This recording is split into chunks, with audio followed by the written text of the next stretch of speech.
Well, I think that there are worthy exercises, although that commissions of inquiry are essentially set up by the executive of government, so by that particular branch. And therefore, in some cases, they may not be as effective as a fully independent structure. But the validity of the commission depends very much on the people that you appoint to lead it. So I'd say that they can be extremely valuable in surfacing information that otherwise would not come to light. And I think that many of these commissions have actually been relatively valuable. The problem really has been with the executive of government that has failed to take things forward. And that may have a lot to do with, in fact, the substance of the Zondo Commission of Inquiry, in which demonstrates that there are significant weaknesses in the integrity of the executive of government in South Africa that place basically the entire country at risk. So I would not look at the cost of the Zondo Commission in rands and cents on its own. I'd look at it in relation to the cost of a completely dysfunctional state, which it has actually, I think, very accurately examined for a specific number of cases, a limited number of cases, but certainly not all the corruption that's going on. I mean, the reality is, as I mentioned earlier, the Zondo Commission, for instance, that bill has run up to close to R1 billion. And I think for a lot of South Africans to make sense of that amount of, taxpayers' money is to have an expectation that these commissions of inquiry will actually change the country's circumstances in some way. And I wonder if that's even a realistic expectation to have, given how these forums function as well as the actual powers that they have. But I think that there is a strong accountability effect, even if the executive fails to take things forward. What it's done is it's made transparent what's going on.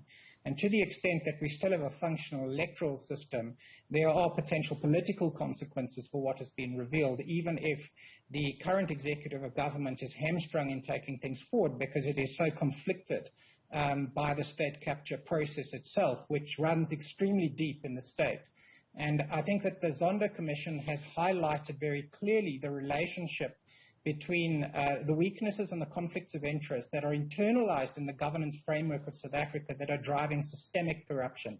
So at this point in time, if the executive fails to take things forward, I think that we will look at the political process to solve some of these problems. And I think that that's why we are seeing the so-called RET faction fight back in an attempt to replace the presidency of the ANC, because they see it as important in making sure that they can gain control of the state to prevent the possibility of a political change down the line as well. And I think that this is where we've got to be very vigilant at this point, and I think that it has highlighted all these risks for us. And I also want to point out that the annual cost of irregular expenditure in the state, which invariably involves systemic corruption, is of the order of about 60 to 70 billion rand a year just in the provincial and national government, let alone local government. And that is the cost in rands and cents of the corruption. It is a red flag to the corruption. You don't have irregular tenders occurring you don't mess with tenders unless you intend to steal. And that's basically what is going on systematically in the state. And it's orders of magnitude greater than the cost of the Zondo Commission. Right. I've mentioned that we've had, several of these kind of happen already. I mentioned the Marikana Commission, the Follow-up Commission, the PIC Commission, and of course now we're in the process of seeing the Zondo Commission's own report get tabled in 3 parts. I think the concern that a lot of South Africans have is that we've had recommendations tabled before. They're not binding in any way. And so a lot of the time, as you've mentioned, it is up to the executive whether or not they will in fact implement those recommendations or political forces to apply pressure. But what role can we play as members of the society to apply ample pressure in ensuring that these recommendations are in fact implemented? We recently saw the Whistleblowers for Change stand up and sort of apply their own sort of pressure in ensuring that that first part of the Zondo Commission is in fact implemented. Is that something that we can kind of take forward as well? Yes, and I think we can, and I think we have to look at the particular weakness that the Zondo Commission has identified, and it will be there in relation to the PIC as well. The ability of the executive of government, by that I mean ministers and MECs, to actually appoint people into the administrations and into SOEs and into state agencies is in fact the weakness, the critical governance weakness that is driving a lot of the systemic capture of the state itself. That gap needs to be closed, and what you will notice is that the executive is very reluctant to address those particular issues.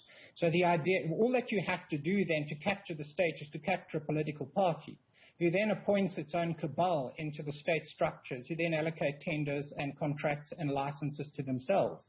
That is the conflict of interest that has basically destroyed a large part of the South African state, and that needs to be changed.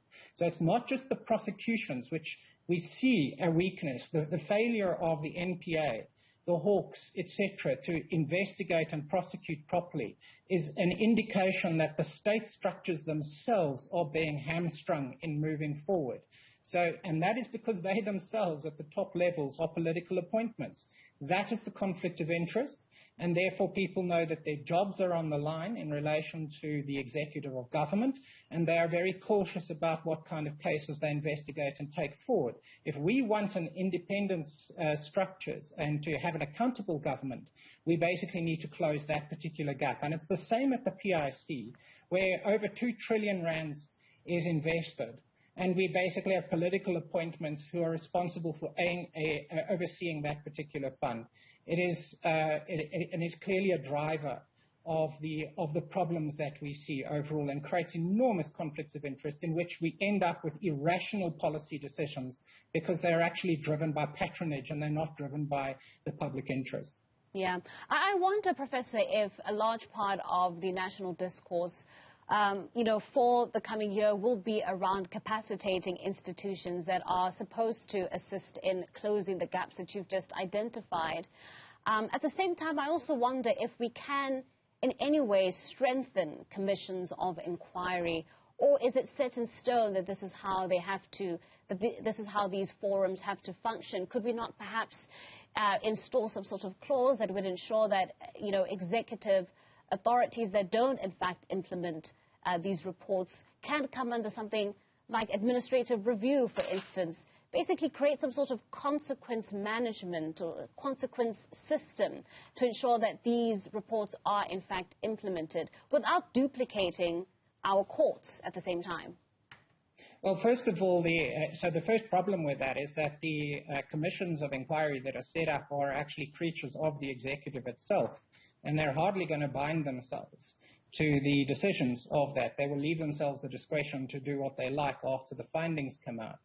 And so that is one of the problems.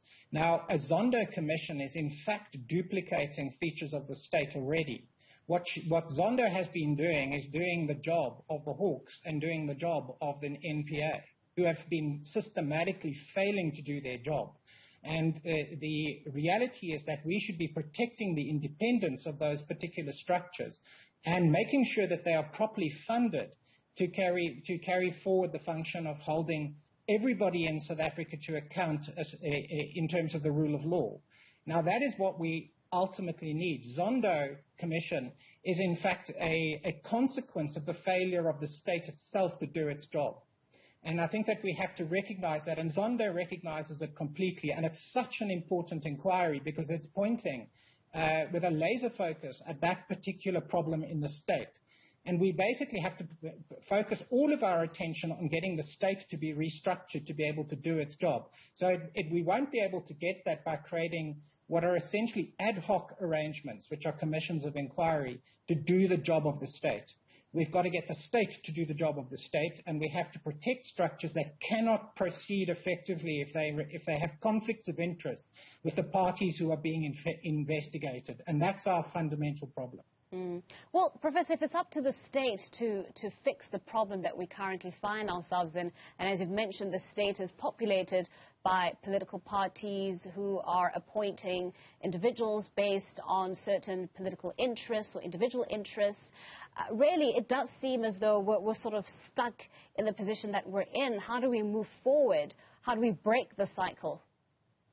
Well, an important part of a democratic constitution is that we do have politics determines that. In other words, we change the political structures. We've changed the political parties in power on the basis of the policies that they would implement.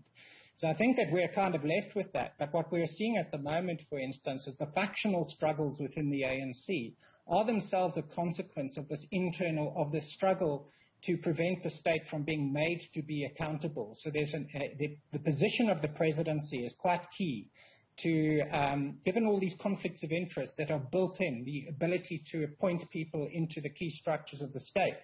The politics at the moment is between an RET-type faction, which claims to be left-wing, as a vehicle for replacing the president in order to shut down any possibility of consequences from the Zondo Commission, as well as retaining the state in a captured form. So I think that that's the way in which that politics is playing itself out. And the only way to deal with that ultimately will be maintaining the independence of the electoral system. And I fear that part of the struggle that we're seeing at the moment is in order to be able to capture the electoral system as well, because that is the one vehicle that can be used to change the entire state itself, and to introduce a complete set of reforms that eliminates what we've seen as the key weaknesses in the state. We need fundamental governance reform. It's not being taken forward by the current president, and that's largely because he's weak in relation to a lot of very, very corrupt people within the ANC who are essentially holding that agenda back. And that means that the ANC itself is being questioned as to whether it is a party that can implement coherent policies and governance reform for South Africa that basically makes this state operate in the interests of the public, which it can't do at the moment. Well, Professor Alex van der Heever, we are going to have to leave it there. Thank you so much for joining us. That's Professor Alex van der Heever joining us there from Wits School of Governance, helping us to unpack the cost of commissions of inquiry as we continue to go through the various parts as they stream in of the Zondo Commission of Inquiry report. Now,